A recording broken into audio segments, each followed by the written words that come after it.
Pemirsa, Pansus Haji DPR RI meminta pemerintah Prabowo Subianto mendatang untuk menempatkan figur yang kompeten sebagai Menteri Agama. Pasalnya berdasarkan hasil rekomendasi, pelaksanaan haji ke depan memerlukan sistem yang terbuka dan akuntabel dalam penetapan kuota jamaah haji.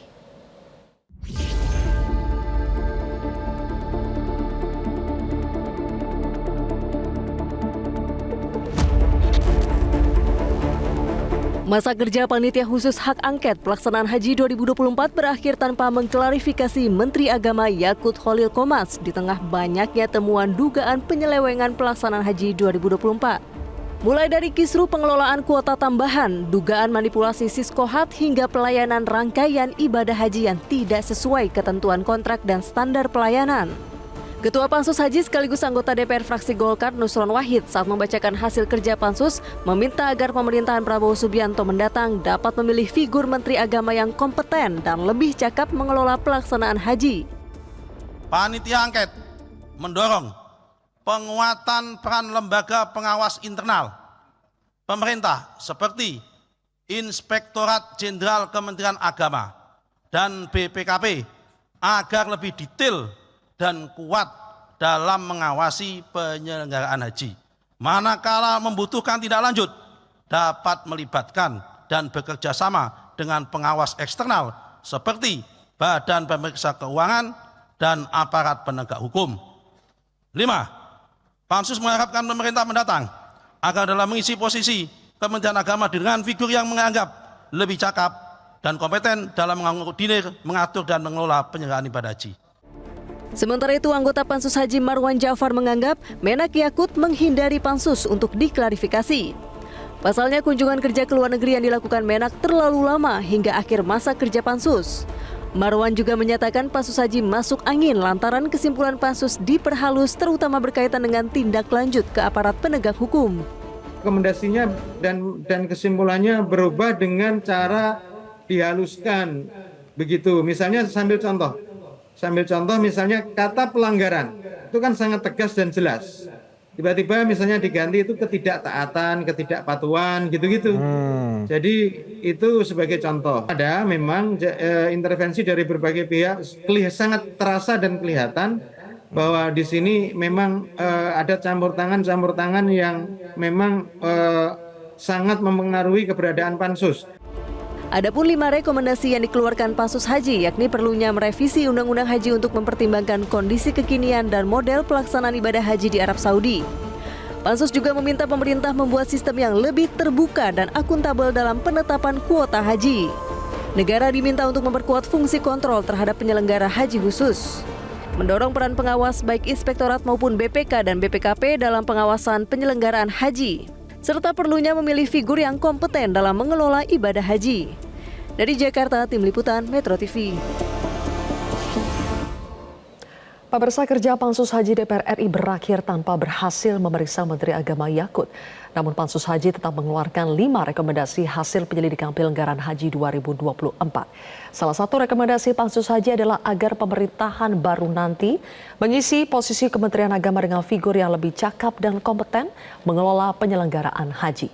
Untuk membahas rekomendasi Pansus Haji ini, sudah bergabung bersama kami anggota Pansus Haji DPR RI dari fraksi PKS, Wisnu Wijaya, serta analis politik Dedi Kurniasya. Selamat malam Pak Wisnu, Mas Dedi.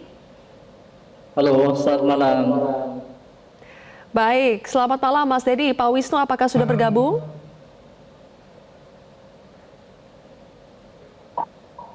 Sudah. Oke, baik. Pak Wisnu, langsung saja kita ke poin kelima dari rekomendasi yang disampaikan oleh Pansus Haji tadi. Poin rekomendasi pemerintahan mendatang diharapkan mengisi posisi Kemenak dengan figur yang lebih cakap dan kompeten. Benarkah redaksional awal itu bukan posisi Kemenak, tapi spesifik posisi Menak, Menteri Agama? Iya, betul. Jadi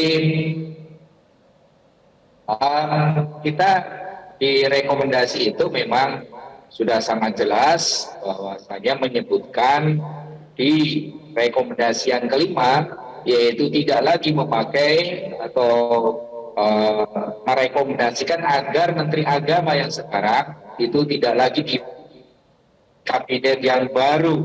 Insya Allah Artinya substansinya masih masuk ya, dimaksud dengan Kementerian Agama ya, yang Menteri Agama yang memimpin saat ini. Karena sudah 3 kali pansus, sudah 2 kali evaluasi yang semestinya dilakukan di hadapan Komisi 8 DPR RI, itu pun tidak dipenuhi dengan alasan yang terakhir adalah tidak mendapatkan tiket pesawat. Ini sangat ironis sekali. Saya sebagai anggota biasa saja itu dengan sangat mudahnya melalui protokoler itu untuk mendapatkan tiket pesawat. Demikian, Kak. Baik, Pak Wisnu. Pertanyaan saya, apakah sebetulnya di draft awal rekomendasi spesifik dituliskan langsung Menteri Agama yang harusnya dipilih yang lebih cakap pada pemerintahan baru nanti? Jadi bukan, kalau yang sekarang kan tulisannya itu terkesan lebih general ya Pak ya, posisi Kementerian Agama. Tapi apakah awalnya memang ditulis posisi Menteri Agama lebih spesifik lagi?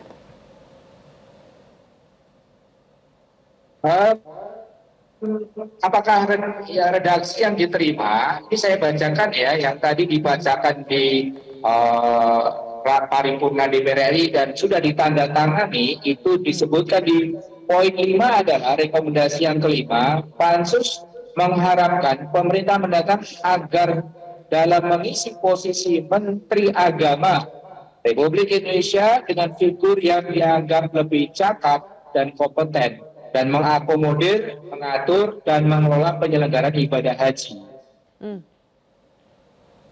Yang kemudian tadi dibacakan oleh Ketua Pansus Pak Nusron Wahid.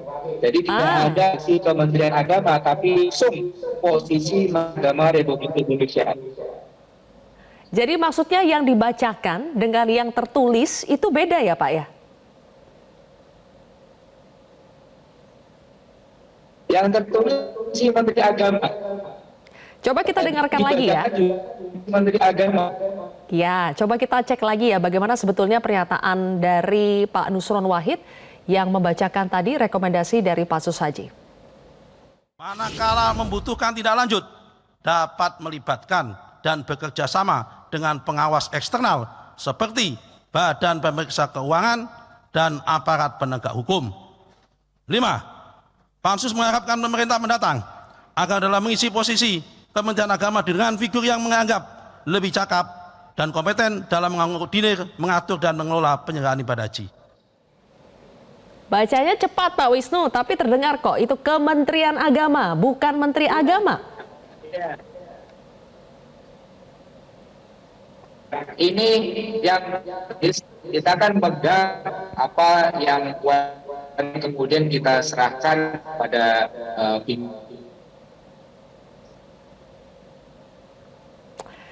Baik, sepertinya ada kendala komunikasi ya. Saya ke Mas Dedi. Mas Dedi, tadi kita simak bersama ya bagaimana pernyataan Bang Nusron Wahid. Tapi menurut Pak Wisnu tadi, di yang tertulis itu tulisannya Menteri Agama kok. Jadi spesifik sekali bilang Pak, untuk pemerintahan mendatang harus mencari Menteri Agama yang lebih cakap dan kompeten. Betul. Jadi Mas Dedi melihatnya bagaimana Mas Dedi? Ini adalah perbedaan yang disengaja atau tidak sengaja? Mas Dedi dijawab dulu. Iya, saya kira ini kan cukup dilematis ya. Jadi mengesankan bahwa konflik antara Pansus Haji dengan Menak begitu ya. Ini terorientasi pada pokok-pokok persoalan yang sifatnya itu personal. Kenapa? Kalau kemudian Pansus Haji menemukan adanya pelanggaran, termasuk juga bagaimana penyelenggaraan haji yang sebetulnya ini kan seperti bom waktu saja. Artinya bahwa Kementerian Agama dalam penyelenggaraan ibadah haji itu bermasalah bukan hanya di tahun ini, tapi di beberapa tahun belakangan juga saya kira selalu mendapatkan persoalan-persoalan yang pelik, utamanya memang berkaitan dengan kuota. Nah, kalau kemudian Pansus Haji di DPR RI merekomendasikan salah satunya begitu ya, terkait dengan pemerintahan ke depan harus menunjuk Menteri Agama begitu dari tokoh-tokoh yang kompeten termasuk seperti yang disebutkan tadi, itu saya kira juga cukup dilematis karena faktanya bahwa yang menunjuk menteri itu adalah hak absolut dari presiden. Sementara DPR kan tidak punya kekuatan apapun untuk bisa mendikte atau bahkan memberikan masukan sekalipun terhadap presiden terpilih. Jadi kalau kemudian tadi masalahnya misalnya secara spesifik dikatakan bahwa rekomendasinya itu terkait dengan penggantian tokoh yang akan menduduki jabatan menteri begitu ya, bukan di kementerian gitu. Saya kira itu ya satu sisi sudah tepat, tapi memang mungkin karena yang membacakan salah satunya adalah dari fraksi Partai Golkar gitu, dan kemudian mereka juga berada di koalisi pemerintah, bukan tidak mungkin bahwa kesalahan baca itu adalah disengaja begitu. Karena kalau betul ini adalah hasil paripurna, paripurna seharusnya tidak boleh keluar dari esensi yang ada di teks, mestinya begitu. Oke, jadi Mas Dedi menduga bukan tidak mungkin itu adalah kesalahan yang disengaja memang ya. Pak Wisnu, sekali lagi saya tanyakan ya tadi karena audionya terganggu. Kita sudah dengarkan bersama tadi yang dibacakan oleh Bang Nusron, itu Kementerian Agama yang lebih kompeten. Jadi bukan spesifik Menteri Agama. Karena sebelumnya ada dugaan dari rekan Anda juga Marwan Jafar bahwa banyak poin dari hasil rekomendasi Pansus Haji itu yang diperhalus. Apakah kali ini juga diperhalus, Pak Wisnu? Iya, saya tadi sudah siap-siap untuk melakukan interupsi jika 5 poin rekomendasi itu tidak tersampaikan. Jadi saya pun sudah izin kepada ketua. Akan tetapi tadi sudah disampaikan 5 rekomendasi sesuai dengan kesepakatan pansus. Ya, terkait ucapan kementerian atau Menteri Agama, itu mungkin dari individunya Pak Nusron sendiri yang mungkin selip atau bagaimana, tetapi yang ditandatangani dan diserahkan kepada pimpinan DPR RI pada pagi hari tadi itu, karena agendanya begitu banyak, itu clear bahwa disampaikan mengisi posisi Menteri Agama, begitu. Nah, kita tidak akan mengintervensi hak prerogatif daripada Presiden, akan tetapi ini menjadi bahan pertimbangan kepada Presiden terpilih Pak Prabowo, dan pastinya beliau akan mendengarkan apa yang kemudian perwakilan dari semua komisi yang tergabung dalam hak angket dan pansus haji ini. Saya yakin itu akan menjadi bahan pertimbangan kepada beliau. Memang dari DPR RI tidak bisa. Oke, kalau dari Pak Wisnu itu tadi merupakan ya bisa jadi terjadi kesalahan membaca saja ya, bukan disengaja ya. Tapi Mas Dedi, kenapa akhirnya saya perlu tanyakan lebih dari sekali ini disengaja atau tidak? Karena sebelumnya anggota Pansus juga dari fraksi PKB Marwan Jafar sudah mengindikasikan bahwa Pansus ini bahkan disebut masuk angin, sudah masuk angin. Ada banyak poin-poin yang diperhalus kata-katanya. Termasuk yang terjadi hari ini, Mas Dedi, apakah lebih mengarah kepada diperhalus, disengaja dengan mengganti kata Menteri Agama dengan Kementerian Agama pada saat dibacakan, atau Anda melihat ada motif lain, Mas Dedi? Ada yang masuk angin, bukti. Silakan Mas Dedi. Ya, saya kira semuanya bisa saja terjadi ya, dalam artian bisa saja disengaja untuk memperhalus begitu ya, adanya pelanggaran-pelanggaran yang dilakukan oleh penyelenggara haji di 2024 begitu ya. Karena konsep yang harus kita pahami itu begini, kalau itu adalah hasil sidang begitu ya, apalagi itu sampai di paripurna, teks itu menjadi rujukan yang harus dipatuhi dan tidak bisa kemudian dialihbahasakan oleh mereka yang membaca. Kalaupun kemudian terjadi kesalahan membaca, mau tidak mau harus diulang. Dalam artian kenapa? Karena setiap kata dalam teks di DPR RI itu memiliki tafsir yang sudah dipastikan. Sehingga tidak bisa kemudian teks itu nanti kemudian dipublikasikan, lalu setiap orang bisa menafsir semaunya, tidak bisa. Jadi kalau memang ketika di awal begitu ya, bahwa pelanggaran terhadap kegiatan haji ini memang dilekatkan pada Menteri Agamanya, karena ada unsur misalnya pidana terkait dengan kasus korupsi, termasuk juga bagaimana adanya rasuah, penyuapan dan segala macam yang melibatkan penyelenggara dan juga tour and travel misalnya, maka mau tidak mau itu confirm dalam teks harus tetap disampaikan persis seperti teksnya. Kalau misalnya Marwan Jaqfar mengatakan yang difokuskan adalah Menteri Agamanya, dalam artian adalah Yakut Khalil Qomas, maka mau tidak mau itu harus tetap dibaca.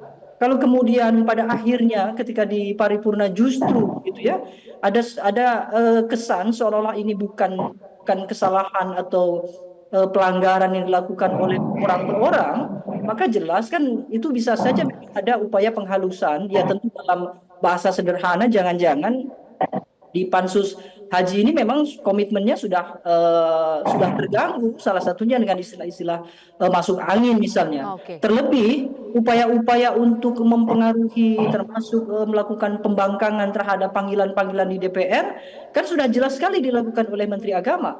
Misalnya dia tidak pernah datang, mengirim staf ahli yang faktanya dalam sidang-sidang juga tidak banyak jawab sesuai dengan kapasitas. Jadi ada kesan bahwa ini pertarungan yang disengaja untuk melakukan perlawanan terhadap DPR. Dan DPR saya kira baik buruknya tetap harus dibela. Karena faktanya pansus ini adalah hak DPR sekaligus diperlukan supaya apa? Supaya ke depan penyelenggaraan haji itu tentu harus lebih baik kan begitu. Baik, Mas Dedi. Oke. Pak Wisnu, kalau dikatakan seperti ada upaya perlawanan dari Menak karena tidak berhasil dihadirkan ke DPR, apa evaluasi dari pansus haji supaya ke depan jika terjadi pansus-pansus lagi yang butuh memang dihadirkan harus datang? Apakah akan ada evaluasi dari metodenya untuk bisa menghadirkan seorang menteri dalam sebuah pansus? Boleh dijawab nanti Pak Wisnu, kita harus jeda terlebih dahulu pemirsa, Prime Time akan kembali sesaat lagi. Baik, kami lanjutkan kembali pemirsa. Pak Wisnu, sebetulnya dari kelima rekomendasi yang dikeluarkan oleh pansus, akar masalahnya itu ada di poin mana? Dari undang-undangnya kah, sistem siskohat yang tidak akuntabel, fungsi kontrol negara yang lemah, lembaga pengawas yang lemah, atau orang-orang di Kemenak, khususnya Menak yang tidak kompeten? Akar masalahnya di mana? Baik, akar masalahnya dari yang fokus kita bukan ke personalnya, ya, bukan ke personalnya, akan tetapi secara komprehensif pansus ini melihat dan memandang maka ada 5 rekomendasi. Jadi hari ini malam ini hanya fokus ke rekomendasi 5. Padahal di rekomendasi yang pertama itu kita bicara tentang kuota haji yang tidak sesuai dengan keputusan Panja DPR RI dan juga keputusan Presiden Republik Indonesia. Yang kedua dan ketiga kita membahas tentang siskohat, sistem dia banyak sekali intervensi di sistem tersebut yang anggarannya kurang lebihnya 25 miliar itu harus dievaluasi lagi karena sistem tersebut tidak valid ketika kita temukan saat sidak di lapangan. Jadi menjadi ya di pansus ini kita tidak hanya fokus kepada Pak Menterinya saja, tetapi juga kepada Kemenaknya, kepada siskohatnya, kepada aturan kuota. Kenapa kuota reguler 8% itu haji plus? Kenapa ini bisa dirubah? Gitu. Oke, Pak Wisnu, soal kegagalan pansus haji. Ya, terakhir ya Pak Wisnu, mohon maaf karena suaranya agak terputus-putus. Saya langsung ke pertanyaan terakhir untuk Pak Wisnu. Soal kegagalan pansus haji menghadirkan Menak Yakut di DPR. Apa evaluasi pansus haji supaya kejadian serupa tidak berulang lagi di pansus-pansus yang akan datang? Apakah dibutuhkan metode khusus untuk bisa menghadirkan seorang menteri dalam sebuah pansus? Baik, kita tenggat waktu memang sangat singkat ya, Kak ya. Tenggat waktu memang sangat singkat, kurang lebihnya 1 bulan. Dan sebetulnya berangkat dari itikat baik dari menteri atau siapapun yang dipanggil di pansus. Karena siapapun yang kita panggil di pansus itu bersedia hadir kecuali Gus Menteri ini, gitu. Jadi kalau ada itikat baik untuk kemudian melaporkan hasil penyelenggaraan haji itu, maka insya Allah akan ketemu. Gitu. Tetapi kalau memang itikat baiknya itu terus kemudian didasari dengan alasan mesti harus keluar negeri dan lain sebagainya, yang itu pun bisa diwakili oleh wamen atau diwakili oleh staf eselonnya, kenapa harus kemudian datang sendiri? Dan yang terakhir itu adalah permintaan dari Dubes, bukan perintah daripada Presiden yang saat pemanggilan di hadapan Komisi 8 DPR RI. Jadi kembali kepada ya, kalau sistem pansus insya Allah sudah berjalan dengan sangat baik. Oke, baik. Terakhir, Mas Dedi, dalam setiap pansus itu kan pasti selalu ada bumbu-bumbu politis, terbaca ada aroma politis begitu ya. Tapi bagaimanapun kan siapapun yang dimintai keterangannya harusnya bisa bekerja sama untuk bisa membuka terang kasus yang tengah diselidiki. Mas Dedi, apa yang bisa dilakukan DPR ke depan untuk lebih bisa menghadirkan figur-figur sentral meskipun ada kesan politisnya ya, tapi bagaimana agar mereka tetap bisa dihadirkan agar penyelidikan itu bisa lebih terang benderang? Ya, memang kan semua aktivitas di DPR RI itu adalah aktivitas politik. Jadi kalau kemudian ada unsur-unsur politis itu saya kira sesuatu yang wajar dan bukan masalah begitu ya. Yang jadi dilema itu kan justru ketika DPR punya kewenangan dalam pengawasan begitu, tetapi ketika melakukan aktivitas-aktivitas yang orientasinya mengawasi, justru dari kelompok eksekutif itu punya kesan untuk berani melakukan pembangkangan itu tadi dalam istilah saya. Padahal sebetulnya siapapun yang dipanggil oleh DPR dari unsur pemerintah seharusnya tidak punya pilihan lain selain harus menghadiri. Artinya ketika sama-sama ada tugas, saya kira DPR harus didahulukan. Itu sebagai bukti bahwa pemerintah itu tetap menjaga kedaulatan DPR sekaligus menjaga marwah DPR dalam proses tata kelola negara kita. Nah, memang sekarang itu kan persoalannya kan semakin meluas karena pansus haji ini bersamaan begitu ya, untuk tidak mengatakan bahwa seolah-olah disengaja ada urusan personal misalnya kemarin antara konflik Muhaimin dengan Yakut Khalil Qomas misalnya. Tapi di luar itu saya kira entah kebetulan entah tidak bahwa penyelenggaraan haji yang memang bermasalah ini saya kira itu sudah menjadi kewenangan DPR untuk kemudian menuntaskan. Nah, salah satunya saya kira ketika ada pansus lalu kemudian Menak berusaha untuk tidak menghadiri, apalagi sampai kemudian tidak memberikan informasi yang memadai bagi DPR termasuk juga bagi publik. Ini saya kira sebuah upaya yang disengaja untuk lari dari tanggung jawab. Maka mau tidak mau saya kira DPR ke depan mau tidak mau harus punya satu prinsip yang lebih kuat lah. Setidaknya ya mereka tetap kita dukung walaupun tetap sisi lain pasti ada kritik terhadap DPR begitu. Baik. Oke, terima kasih Mas Dedi atas pandangan Anda dan juga Pak Wisnu. Terima kasih sudah menyempatkan waktu Anda untuk berbincang di Prime Time News hari ini. Jelajahi cara baru mendapatkan informasi. Download Metro TV Extend sekarang.